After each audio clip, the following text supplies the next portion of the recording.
Hello' everyone, আজি হ'ল বৃহস্পতিবাৰ আৰু আজি মই কিবা এটা বইল বনাব ওলাইছোঁ আৰু আপোনালোকক দেখাব বিচাৰিছোঁ। চাই থাকক ভিডিঅ'টো লাষ্টলৈকে।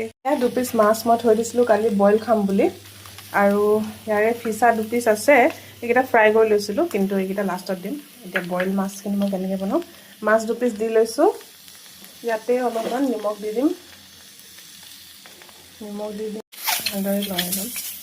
এই মানে অলপমান শুকানকৈ ফ্ৰাই কৰি লোৱা নিচিনা হৈছে। ফ্ৰাই কৰি ল'লে এনেকৈ শুকান কেৰাহীখনতে বিনা তেল দি ফ্ৰাই কৰি ল'ব, কেঁচা কেঁচা ভাপটো যোৱালৈকে।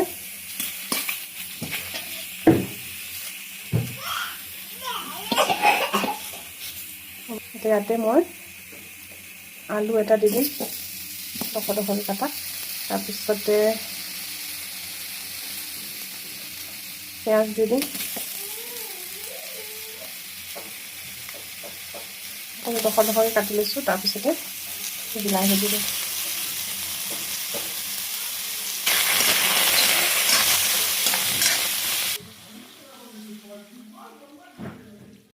আলুখিনি সিজিবলৈ সময় লাগিব, সেইকাৰণে মই কি কৰোঁ, মাছ কেইডোখৰ উঠাই থ'ম এতিয়া, নহ'লে ভাঙি থাকিব, গুড়া গুড়ি হৈ থাকিব ন, খাই ভাল নালাগিব। সেইকাৰণে মাছখিনি উঠাই থ'ম।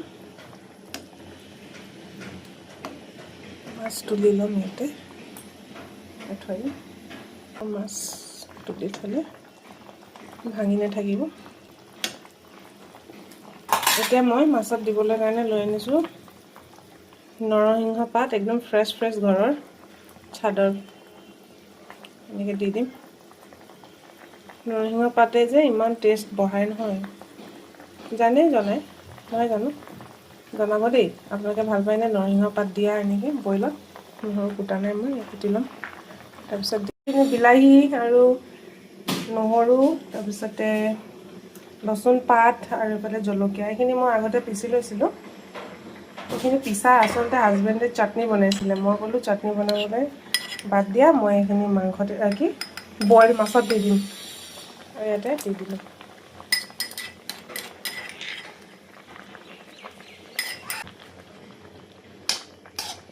আলুটো সিজা নাই, অলপ দেৰি। এতিয়া যেতিয়া আলুখিনি সিজি গৈছে, মই আলু সিজি গ'ল, মই মাছ দি দিলোঁ।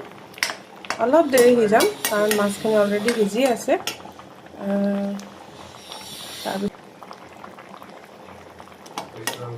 ধনিয়া পাত লাষ্টত কাটি, ঘৰত আছিলে মোৰ বইল মাছ, আলু দি নৰসিংহ দি, এইফালে ঘৰত বনোৱা মূলাৰ আচাৰ, 2টা তিয়ঁহৰ টুকুৰা, এটা কেঁচা জলকীয়া আৰু পটা কলিজা, এয়াই আছিলে।